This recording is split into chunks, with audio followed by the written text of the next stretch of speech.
Hello friends, எல்லோரும் எப்படி இருக்கீங்க? இன்றைக்கி ஒரு சூப்பரான ஒரு அன்பாக்சிங் வீடியோ தாங்க பார்க்க போகிறீங்க. கமல் சார் நடித்த அந்த விக்ரம் படத்தில் எண்ட் ஆஃப் தி சீனில் ரோலெக்ஸ்ன்னு சொல்லிட்டு சூர்யா வந்து அந்த ஸ்பீக்கரோடு இறங்குவார். எதையோ வெட்டும்போது அந்த ரத்தம் போய் அந்த ஸ்பீக்கரில் தெரிக்கும், மார்ஷல் அப்படின்னு. அந்த ஸ்பீக்கர் தாங்க வாங்கியிருக்கோம். ஸோ என்ன சொல்கிறது, அதை தான் இப்போ பிரித்து உங்களுக்கு காமிக்க போகிறோம். பாருங்கள் நீங்களும்.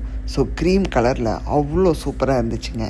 இது ரொம்ப நாளாக வாங்கணும்னு ஒரு ஆசை, அப்படியே பக்கெட் லிஸ்ட்டில் போட்டு வச்சுருந்தோம். ஒரு டீல் வரும்போது நாங்கள் வாங்கிட்டோங்க. ஸோ செம வெயிட்டு அண்டு கிளாஸாக இருந்துச்சுங்க.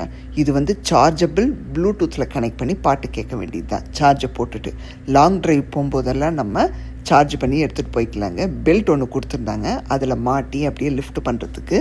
அண்ட் அது மட்டும் இல்லாமல் சார்ஜிங் ஒயர்ஸும் கொடுத்துருந்தாங்க. ரொம்ப ரொம்ப சூப்பராக இருந்துச்சுங்க. அந்த க்ரீம் கலரோட லுக்கே வேறு லெவல். இப்போ நாங்கள் தக் லைஃப் படத்தோட அந்த ரகுமானோட பாட்டை போட்டு கேட்டுக்கிட்டு இருக்கோம். நீங்களும் கேளுங்க.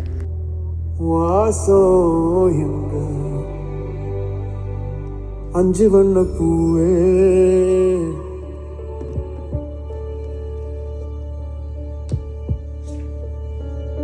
காணோ. இப்போ வந்து பார்த்தீங்கன்னா அந்த ஸ்பீக்கருக்கு வந்து ஒரு பெல்ட் மாதிரி கொடுத்துருந்தாங்க, அதை வந்து மாட்டிக்கிட்டு இருக்கோம். ஸோ ஸ்க்ரூ மாதிரி கொடுத்துருக்காங்க, அந்த பெல்ட்டை உள்ளே இன்சர்ட் பண்ணி அப்படியே ஸ்க்ரூ மாதிரி திருகிற மாதிரி.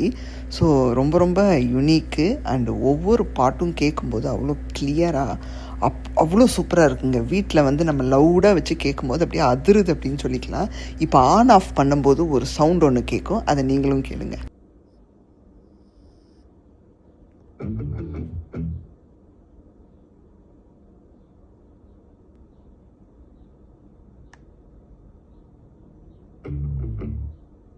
ஸோ இப்போ கேட்டிருப்பீங்க, ஆன் ஆஃப் பண்ணும்போது லாங் ப்ரெஸ் பண்ணி விட்டோன்னா அழகாக வந்து உங்களுக்கு அந்த சவுண்ட் ஒன்று கொடுக்கும். அது மட்டும் இல்லாமல் வால்யூம் பட்டனில் இன்க்ரீஸ் டிக்ரீஸ் பண்ணும்போதும் அழகாக லைட்டு வெரி ஆரஞ்சு கலரில். இந்த ஸ்பீக்கரோட பேக் சைடு அந்த கார்னரில் உங்களுக்கு சார்ஜிங் பாயிண்ட் கொடுத்துருப்பாங்க. ஒரு வாட்டி சார்ஜ் போட்டால் 20 ஹவர்ஸ்க்கு சார்ஜ் நிற்குங்க. அண்ட் அது மட்டும் இல்லாமல் நம்ம ஃபோனில் சார்ஜ் போயிடுச்சுன்னா பவர் பேங்க்காகவும் இதை யூஸ் பண்ணிக்கலாம். ஸோ எவ்வளோ சூப்பர் இல்லைங்க. இந்த ஸ்பீக்கரை நம்ம பார்க்குக்கு, பீச்சுக்கு எங்கே போகிறோமோ எடுத்துகிட்டு போயிட்டு சூப்பராக பாட்டை கேட்டு என்ஜாய் பண்ண வேண்டியது.